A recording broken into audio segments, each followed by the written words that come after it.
چلے جے یو آئی کی نیت ٹھیک ہو تو پھر جو ہے نا اس کو صرف کیس مینجمنٹ سے جو ہے نا وہ بہتر بنایا جا سکتا ہے. اس کی مثال میں یہ دیتا ہوں کہ فرض کریے کہ وہ بہت ٹائم لیتے ہیں.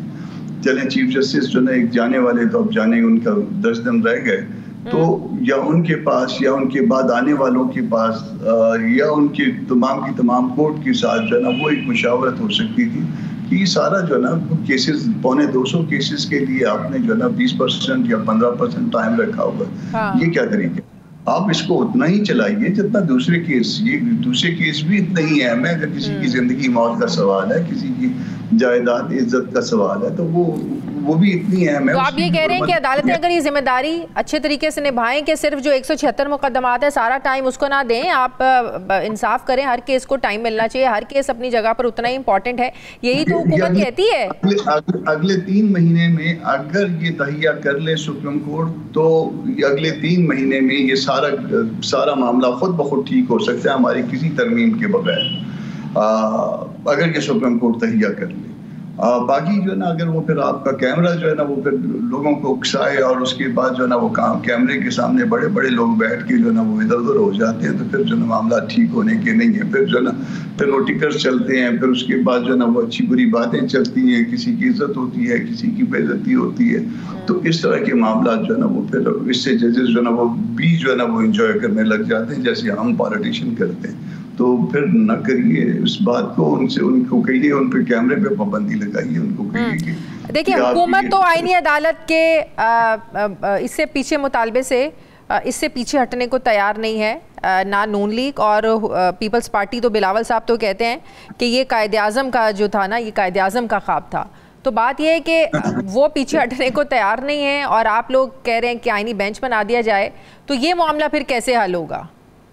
میں قائد اعظم کے خواب میں شریک نہیں تھا, تو کوئی اور دوست اگر شریک تھا انہوں نے وہ خواب, انہوں نے ایپیکس کورٹ جو ہے نا, ہم اسی سپریم کورٹ کو ایپیکس کہتے ہیں, آپ اس کو سپریم کہہ لیجئے, اس کو ایپیکس کہہ لیجئے, اس کو کچھ اور کہہ لیجئے, جو جس سے جو ہے نا تاثر بڑے کا ہو. تو یہ جتنی عدالتیں اس وقت موجود ہیں, یہ سپریم کورٹ اور پلس ہائی کورٹس, یہ ساری دستوری عدالتیں ہیں.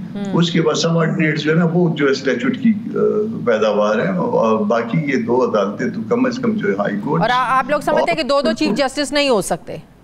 نہیں, تو اس ملک میں یہ آپ نے عیاشی کر دی ہے. یہ 2 chief justice of Pakistan, 2 chief justice of high courts, اور یہ ساری ہائی کورٹوں میں, اور پھر اس کے بعد جو ہے نا اسی طرح سے بلڈنگ چاہیے, اس کو سٹاف چاہیے, پورے کا پورا سیکریٹریٹ بنے گا, اور اس کے بعد یہ 175 کیسز پورے کر کے پھر جو ہے نا ہم جو ہے نا وہ سوچ پہ بیٹھ جائیں گے کہ ابھی کیا. ظاہر ہے جو بات یہ آپ ابھی کر رہے ہیں, جب پیپلز بلاول صاحب ملتے ہیں, نون لیگ کے لوگ ملتے ہیں, یہ باتیں ظاہر ہے آپ ان سے بھی تو کرتے ہوں گے نا کہ کیا ضرورت ہے, اگر عدلیہ ہی اپنی ذمہ داری بخوبی نبھا لے تو یہ سب معاملات خود بخود حل ہو جائیں گے. جب یہ عذر آپ ان لوگوں کے سامنے رکھتے ہیں تو ادھر سے جواب کیا آتا ہے؟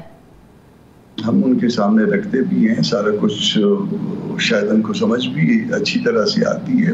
وہ اس بات پہ شاید سوچنے لگ گئے ہیں کہ یہ واقعی جو ہے نا 250 کیسوں کے لیے ایک عدالت, یہ تو اس وقت تو ایک مخالف پولیٹیکل پارٹی ہے نا, یہ بات ایک مخالف پولیٹیکل پارٹی کر رہی ہے, مگر عام پبلک پہ تو یہ بات سوچنے لگ جائے گی نا کہ کر کیا رہے ہیں یہ حکومتی اتحاد جو ہے نا. باقی تو ہم جو ہے نا آنوں اور ٹکوں کے لیے خیرات مانگتے ہیں دوسرے ملکوں میں جا کے. ہمارے پاس جو ہے نا وہ ڈنگ ٹپانے کے پیسے نہیں ہیں, دوسرے دن چلنے کے پیسے نہیں ہوتے. ہم جو ہے نا بڑے شادیانے بجاتے ہیں جس دن ہم کو کوئی قرضہ ملتا ہے, حالانکہ اس کے اوپر ہم کو ایک کنسیڈریبل اماؤنٹ جو ہے نا سود کے مد میں دینی پڑتی ہے, اور یہ کوئی اچھی بات نہیں ہوتی قرضہ لینا یا اس کے اوپر سود ادا کرنا اور قوم کو سود کے اندر پھنساتے جانا. ہم سارا اس پہ بڑے خوش ہوتے ہیں, مگر اس کے ساتھ ساتھ ہم اس پہ بھی بڑے خوش ہوتے ہیں کہ ایک اور جو ہے نا ہم نے جو ہے نا وہ ایک ایسا جو ہے نا دربار سجا لیا ہے جس میں بیٹھ کے پھر بہت سارے لوگ بیٹھے ہوں گے, 10 20 30 یہاں پہ بیٹھے ہوں گے, ہائی کورٹس میں 10 10 20 20 30 30 لوگ ہوں گے, اور اس کے بعد جو ہے نا ان کی وہ چند کیسز جو ختم ہو جائیں گے یا چند درجن کیسز جب ختم ہو جائیں گے پھر دن جو ہے نا انجوائے کریں گے اس کو. لیکن ایکچولی پاکستان میں یہ سدا بہار جو ہے نا یہ مقدمات رہتے ہیں, 12 مہینے ہی مقدمات چلتے رہتے ہیں, اس لیے آئینی عدالت کبھی ویلی نہیں بیٹھے گی, خالی نہیں بیٹھے گی. بینچ بنا دیں نا, بینچ بنا دیں, اور بینچ بنا لیں, اور وہ جب بینچ فارغ ہو, جب ویلا ہو, تو پھر اس کے بعد جو ہے نا وہ عام کام کرے, وہ اسی عدالت کا باقی کام کرے. پھر اس کو ویلا نہیں بیٹھنے دینے ہیں. اس کو ان کے پیسے جو ہے نا بہت بڑے پیسے لگتے ہیں. یہاں پہ لوگوں کو جو ہے نا 25-30 ہزار روپے میں بھی جو ہے نا مہینہ گزارتے ہیں, اور وہاں پہ جو ہے نا وہ لاکھوں روپے, بلکہ لاکھوں میں کیا, وہ اگر آپ حساب کریں ریٹائرمنٹ کے بعد کا بھی تو تقریباً جو ہے نا وہ 1 کروڑ سے آدھے میں جو ہے نا مہینے کا پڑتا ہے وہ جج, اگر اس کی باقی سہولتیں بھی جو ہے نا وہ کر لیں اور ریٹائرمنٹ بھی اس میں شامل کر لیں, کیونکہ کام تو اس نے وہی 15-16 سال کرنا ہوتا ہے, اور اس کے بعد جب تک زندہ رہے یا اس کے بچے زندہ رہیں یا. صحیح. اچھا کامران صاحب, اس پر آپ لوگوں کا کیا موقف ہے کہ آپ لوگ اس بات پہ راضی ہیں کہ چیف جسٹس 3 سینئر ترین ججز سے ہوگا, جو حکومت کا بھی مسودہ سامنے آیا ہے, اور اس کا تقرر 8 رکنی پارلیمانی کمیٹی کرے گی؟ مطلب کہ جو ایک آٹو سسٹم تھا کہ سب کو پتا ہوتا تھا کہ چیف جسٹس آف پاکستان کون ہوگا, سینئر ترین جو پرسنالٹی جسٹس ہوتے ہیں چیف وہ بن جائیں گے جج, تو یہ آپ متفق ہیں اس سے؟ آپ کو نہیں لگتا کہ پھر وہ ایک تیرا جج میرا جج جس کی حکومت آئے گی وہ اپنی مرضی سے چنے گی, تو یہ ایک عجیب سی وہ دوڑ نہیں لگ جائے گی؟ دیکھیے ہماری تجاویز چونکہ اب تحریری طور پہ آپ کے سامنے ہے تو اس میں کوئی ایسی چیز نہیں ہے, اور انفیکٹ جو ہے نا یہ سارا جو میلہ سجا ہوا ہے یہ اسی لیے سجا ہوا ہے کہ اس میں تیرا جج اور میرا جج ہو گیا, اور بعض جگہ پہ ہم بھی جو پولیٹیکل پارٹیاں غیر ضروری بیان بازیاں کر کے ان ججوں کو ہم جو ہے نا ڈسپیوٹڈ بنا دیتے ہیں. جیسے اب ایک سٹیٹمنٹ ذرا بعض اوقات چلتی ہے کہ فلاں جج صاحب آئیں گے, جب وہ چیف بنیں گے تو اس کے بعد فلاں کیس لگے گا اور اس کے بعد فلاں کیس کا یہ رزلٹ ہوگا. نتیجہ کیا نکلتا ہے کہ دوسری طرف والے لوگ افینڈ ہو جاتے ہیں اور کہتے ہیں کہ نہیں اگر یہ آ گیا اور اس میں فرض کرتے ہیں. یہ بڑی انفارچونیٹ سچویشن ہے کہ بینچ بنے اور آپ کو پتہ چل جائے کہ کیا فیصلہ ہوگا. Very unfortunate situation. بلاول صاحب نے بھی تو آپ دیکھیں نا, انہوں نے کہا ہے کہ مجھے نہیں لگتا کہ چیف جسٹس منصور علی شاہ صاحب بنیں گے تو وہ باقی ججز کو کنٹرول کر سکیں گے. تو خیالوں میں ہر کوئی اتنا زیادہ متنازع بنا رہے ہیں آنے والی شخصیت کو کہ اور زیادہ پولرائزڈ ہو رہے ہیں ہمارے ادارے. دیکھیے چیف جسٹس نے تو ججوں کو کنٹرول نہیں کرنا ہوتا, انہوں نے تو معاملات کو انہوں نے کورٹ کو ریگولیٹ کرنا ہوتا ہے. باقی جج جب جوڈیشل سائڈ میں سارے ایکول ہوتے ہیں, ایون اس میں کوئی کنفرم جج نہ ہو یا ڈاک بیٹھے ہوں تو بھی جو ہے نا اگر وہ اس بینچ میں بیٹھے ہیں تو وہ ان کی تعداد گنی جائے گی اور اس کے مطابق جو ہے نا وہ کون میجارٹی میں اور کون میجارٹی میں نہیں ہے. تو اس نے صرف ریگولیٹ کرنا ہوتا ہے, کسی کو کنٹرول نہیں کیا جا سکتا. سپریم کورٹ میں بیٹھ کے وہ انڈیپینڈنٹ ہوتے ہیں, اپنے ذہن سے فیصلہ کرتے ہیں. اور تو کیا حکومت واقعی 25 اکتوبر سے پہلے آئینی ترامیم لانے کے لیے تگ و دو کری, اور واقعی آپ یہ حکومت چاہتی ہے کہ 25 اکتوبر سے پہلے چیف جسٹس قاضی فائز عیسیٰ کی موجودگی میں ہی ان ترامیم کو لایا جائے؟ اب حکومت بھی جو ہے نا ہر روز جو ہے وہ سٹانس بدلی کر لیتی ہے. کل پرسوں جو اسٹیٹمنٹ تھے لا منسٹر صاحب کے تو کہہ رہے تھے مہینہ 2 مہینہ لگ جائے تو بھی پرواہ نہیں. صدیقی صاحب کا بھی اس سے ملتا جلتا اسٹیٹمنٹ تھا.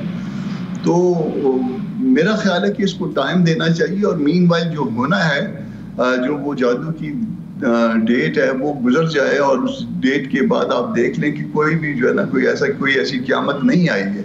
اور جب قیامت نہیں آئے گی تو پھر جو ہے نا وہ سارے کا سارا معاملہ جو ہے نا ٹھیک ہو جائے گا, لوگ ٹھنڈے ہو جائیں گے اپنی جگہ پہ, اور پھر پاکستان جو ہے نا اپنی سمت میں مزید بڑھتا رہے گا. انفیکٹ جو ہے نا ہم کو ملک کے لیے آگے بڑھنا ہے, شخصیات کے اوپر جو ہے نا توجہ نہ دیجیے, اصولوں پہ توجہ دیں. بہت شکریہ سینیٹر کامران مرتضیٰ صاحب, JUIFA کے ہمارے ساتھ تھے. بہت شکریہ آپ کا. مجھے بریک لینی ہے ناظرین, واپس آتے ہیں ایک وقفے کے بعد.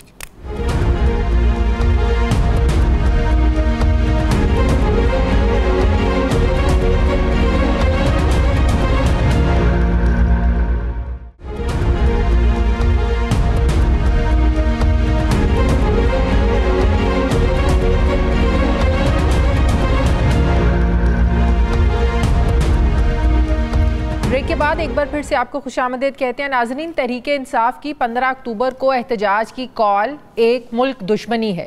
تحریک انصاف کو کوئی پرواہ نہیں کہ اس روز دنیا بھر سے head of the states Pakistan میں ہوں گے. تحریک انصاف شنگھائی کانفرنس کو لے کر ریاست اور سیاست میں شاید فرق بھول گئی ہے. یہ ہیں حکومت کے سیاسی شکوے, یہ اپنی جگہ درست بھی ہیں, لیکن حکومت ایک ایسا دن بھی ہمیں بتائے جس روز شنگھائی کانفرنس کی وجہ سے متنازع آئینی ترامیم لانے کا کام روکا ہو، نمبر پورے کرنے کی کوششوں کو ملتوی کیا ہو، یا پھر قوانین کو بدلنے میں کوئی تعطل آیا ہو۔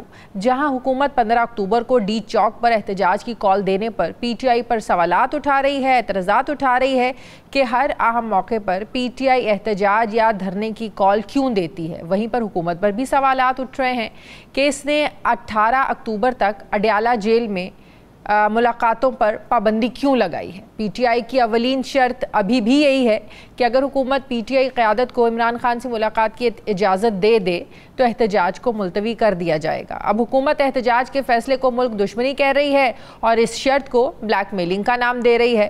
خبریں آ رہی ہیں کہ احتجاج کی کال کو لے کر پی ٹی آئی کے اندر بھی رائے تقسیم ہے، کوئی احتجاج کے حق میں ہے تو کوئی احتجاج نہ کرنے کا مشورہ دے رہا ہے۔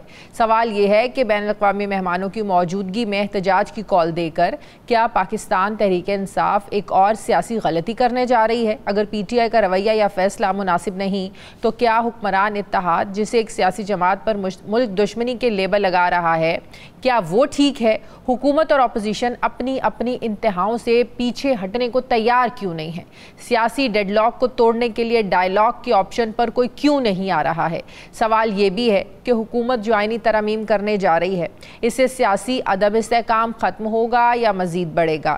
میں اسی پر بات کروں گی۔ مجھے سینئر سیاستدان سابق وفاقی وزیر محمد علی درانی صاحب جوائن کر رہے ہیں۔ السلام علیکم، بہت بہت شکریہ درانی صاحب آپ کا۔ درانی صاحب، ڈیڈ لاک تو ایک عرصے سے ہے حکومت کے درمیان، پی ٹی آئی کے درمیان، خاص کر 8 فروری کے انتخابات کے درمیان ایسا ڈیڈ لاک جو ختم تو کرنے کی کوشش بھی نہیں کی گئی، دونوں طرف سے کوشش نہیں ہوئی، اور اب یہ ڈیڈ لاک بالکل ہی ختم ہونے کا نام نہیں لے رہا کیونکہ متنازع آئینی ترامیم کا معاملہ بیچ میں آ گیا ہے۔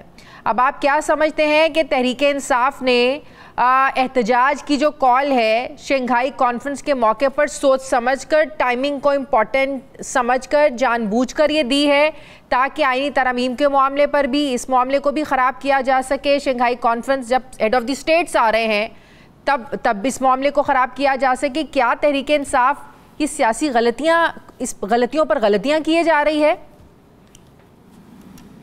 بسم اللہ الرحمن الرحیم۔ اس وقت مفاہمت ہی مسئلے کا حل ہے، اور مفاہمت کو جب بھی اپنایا جائے گا مسئلے حل ہوں گے۔ مجھے OIC کانفرنس کا کسی نے کلپ بھیجا ہوا تھا جس میں وہ شہباز صاحب اور بلاول صاحب اس کے بارے میں اس وقت بڑی سخت باتیں کر رہے تھے کہ یہ نہیں وہ آپ نے سب چیز، تو یہ تو چلتا رہتا ہے سیاست میں۔ لیکن میں اب اس موقع پہ ایک اچھی خبر بھی آپ کو سنانا چاہتا ہوں۔ اچھی خبر یہ ہے کہ چند دن پہلے ہم نے دیکھا تھا کہ پی کے وزیر اعلیٰ آ رہے تھے اور کھند کے کھدی بھی تھی، آنسو گیس چل رہی تھی، سب کچھ ہو رہا تھا۔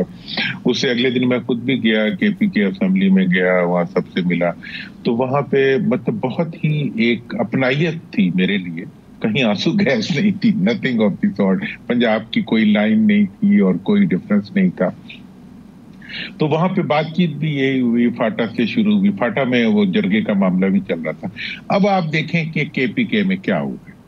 کے پی کے میں ایک الیکٹڈ گورنمنٹ ہے جو اپیرنٹلی فارم 45 کی حکومت، دا اونلی فارم 45 گورنمنٹ اس کو کہا جا سکتا ہے۔ اس نے آگے بڑھ کے اپوزیشن، پیپلز پارٹی اور تمام حکومت کے وہ انٹیریئر منسٹر جن سے ایک دن پہلے میچ چل رہا تھا، ان سب کے ساتھ بیٹھ کے ایک پشتون جرگے کا ایک انیشیٹو لیا جو آج ٹھنڈ کا سبب بن رہا ہے۔ ڈو یو ریئلی تھنک کہ ان کی خواہش پر ہوا ہے یا کسی اور کی خواہش پر بیٹھے ہیں سب لوگ؟ بڑی معصومانہ سی بات لگ رہی ہے آپ کی۔ ہاں نہیں، یہ میں اسی طرف آ رہا ہوں۔ میں کہہ رہا ہوں کہ اگر آپ یہ کہنا چاہ رہی ہیں کہ اسٹیبلشمنٹ کے کہنے پہ بیٹھے ہیں، تو میں کہہ رہا ہوں کہ یہی وہ کام ہے جو اب اسٹیبلشمنٹ کو کرنا چاہیے، کہ آپ اگر وہ خود بیٹھیں تب بھی انہیں یہی کچھ کرنا چاہیے، اگر پی ٹی آئی والوں نے بٹھایا ہے تب بھی یہی کچھ کرنا چاہیے، اگر اسٹیبلشمنٹ نے بٹھایا تب بھی یہی کچھ کرنا ہے۔ اس وقت جو اگر میں آپ چونکہ میرا ایک پہلے سے مطلب کنسیڈرڈ ویو پوائنٹ ہے، میں سمجھتا ہوں کہ فارم 45 کی حکومتیں بنتے ہی اسٹیبلٹی آ جائے گی ملک میں۔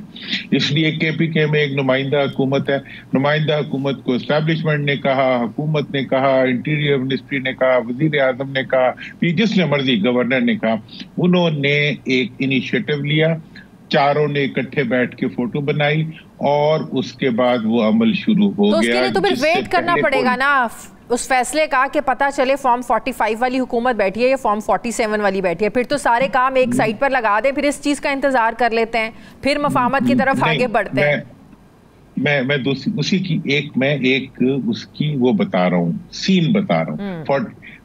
کے پی کے اندر اگر جہاں پہ بندوقیں اور گولیاں چل رہی تھی, اگر وہاں پہ مفاہمت ہو سکتی ہے تو مرکز میں کیوں نہیں ہو سکتی؟ چلیں 47 والے بیٹھے ہوئے ہیں تو اب ترمیم کے اوپر بھی تو باتیں کر رہے ہیں نا آپس میں, تو کیوں نہیں مفاہمت کی بات کر لیتے؟ کیوں نہیں سارے بیٹھ کے یہ کہتے کہ جی ایس سی او, میں نے تو تجویز بھی یہی دی تھی آپ کو پتہ ہے کہ ایس سی او کانفرنس تک تمام ترمیم کے ایشوز جو ہے ہٹا دیں.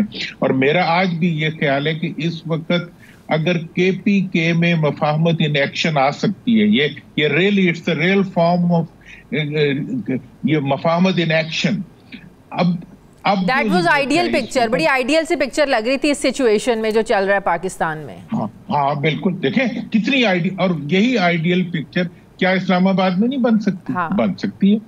ابھی بھی دیکھیں اگر اس کے اندر ایک کمیٹی روم کے اندر بنی ہوئی ہے تو پبلک کے سامنے کیوں نہیں بن سکتی؟ آپ نے آئینی ترامیم کرنی ہے تو کوئی, چلو آپ کا مینڈیٹ ہے یا نہیں ہے اس کو ایک سائڈ پہ رکھتے ہیں, اس کا پروسیس شروع کریں. کیا ہے 1 مہینے میں ہو جائے, 2 مہینے میں ہو جائے, 3 مہینے میں ہو جائے, اس پہ جرگہ بیٹھے, اس پہ ڈسکشن ہو, ڈائیلاگ ہو. یہی تو مسئلہ ہے, آئینی ترامیم پر نہ کوئی بیٹھ رہا ہے اس طریقے سے, نہ شیئر کیا جا رہا ہے. ایم کیو ایم کی سن لیں, ایم کیو ایم کہہ رہی ہے جو ان کی اتحادی ہے کہ یہ اصولی طور پر تو آپ یہ لوگ نہیں کر رہے ہیں, حکومت تو سیاسی مفادات کو دیکھتے ہوئے کر رہی ہے آئینی ترامیم. ان کے اتحادی جب یہ کہہ رہے ہیں کہ انہیں مسودے کا ہی نہیں پتا, نون لیگ کے آدھے سے زیادہ لوگ ہیں ان کو مسودے کا نہیں پتا, تو یہاں کس مفاہمت کی ہم لوگ توقع کرتے ہیں دورانی صاحب؟ تو میں پھر یہ کہہ رہا ہوں کہ جس کسی نے بھی کے پی کے میں مفاہمت کرائی, آج اس کی ڈیوٹی ہے کہ وہ مرکز میں بھی مفاہمت کرائے اور باقی صوبوں میں بھی مفاہمت کو ایک انسٹیٹیوشنلائز کرے, ایک قوم کی. دیکھیں آپ کو پتا ہے میں نے الیکشن سے پہلے نیشنل یونٹی گورنمنٹ کی بات کی تھی, وہ مفاہمت کی بات تھی. آج بھی میں یہی کہہ رہا ہوں کہ اس وقت ہماری معیشت, ہمارا ٹکراؤ ہمیں اس چیز کی اجازت نہیں دیتا. اب آئینی ترامیم کیا ہے بھئی؟ آئینی ترامیم کے پیچھے ایسے لگتا ہے جیسے 25 تاریخ کا راکٹ لگا ہوا ہے کہ وہ ترمیم ہے جس نے 25 تاریخ کو جا کے فلاں جگہ پہ زمین پہ گرنا ہے. لاہور والا یوں آئینی ترامیم ہوتی ہیں. آئینی ترامیم ہم نے کئی دیکھی ہیں, کئی کی ہیں, کئیوں سے گزرے. وہ تو ایک پروسیس, 2 مہینے کا پروسیس, 6 مہینے کا پروسیس, 2 مہینے کا آئین سازی کا پروسیس. دیکھیں آپ کو کیا لگتا ہے حکومت کو اتنی عجلت کیوں ہے؟ ہم نے 18ویں ترمیم میں بھی کنسنسس ہوتے دیکھا ہے, اس کے بعد بھی ہوئی ہے 24ویں 25ویں, ہم نے دیکھا ہے کنسنسس. میرا خیال یہ ہے کہ حکومت خود جو ہے وہ ایک, مجھے تو ایسے لگتا ہے جیسے ٹاڈلرز کی ایک گورنمنٹ ہے. مطلب چھوٹے چھوٹے بچے نہیں آ جاتے وہ آپس میں, کوئی جناب کوئی گوگل پہ بیٹھا ہوا جو ہے قائد اعظم کی تقریر نکال رہا ہے جو کسی کے نانا نے نہیں پڑھی تھی اس نے پڑھ لی ہے, کوئی کچھ اور کر رہا ہے, کوئی کچھ اور کر رہا ہے. بات یہ ہے کہ اس وقت غالباً انہیں کوئی چھوٹے چھوٹے اپنے انٹرسٹس نظر آ رہے ہیں. کوئی کہتا ہے جی ہمارے پہ اسٹیبلشمنٹ کا دباؤ ہے, کوئی کہتا ہے جی ہمارے اوپر جوڈیشری کا دباؤ ہے, کوئی کہتا ہے جی اگر ہم نے یہ نہ کیا تو آنے والی جوڈیشری ہمیں کھا جائے گی. بھائی کوئی کسی کو نہیں کھا سکتا, جوڈیشری جو بھی آئے گی وہ یہ تو حکومت کا کنسرن ہے نا, یہ آپ حکومت کا کنسرن ہے جو بات کر رہے ہیں کہ منصور علی شاہ صاحب آئے. یہ بات تو چند روز پہلے انٹرویو میں بلاول بھٹو نے بھی کی کہ مجھے نہیں لگتا کہ اگر منصور علی شاہ صاحب چیف جسٹس بنتے ہیں تو باقی جو ججز ہوں گے ان کو وہ کنٹرول کر سکیں گے. مینس کہ وہ ان کو ٹرسٹ ہی نہیں کر رہے ہیں, ان پر اعتماد ہی نہیں کر رہے ہیں. دوسرے تحریک انصاف کی سن لیں, ان کو یہ لگتا ہے کہ منصور علی شاہ صاحب آئیں گے تو ان کو ریلیف ملنا شروع ہو جائے گا. مطلب کہ یہاں پر اداروں میں بیٹھی پرسنالٹیز کو ہمارے سیاستدان متنازع بنا چکے ہیں. دیکھیں اداروں میں بیٹھے ہوئے کسی فرد کو کوئی سیاستدان متنازع نہیں بنا سکتا, بالخصوص عدلیہ. یہ مینڈیٹ ہی نہیں ہے کسی سیاستدان کا. کوئی بچہ تو یہ کر سکتا ہے, ادھر بھی بچہ کر سکتا ہے, ادھر بھی بچہ کر سکتا ہے, لیکن ایک سیاست میں بیٹھا ہوا ایک پارٹی کا لیڈر کسی جج کے بارے میں, اور وہ بھی دا سینئر موسٹ جج کے بارے میں کوسچن کرتا ہے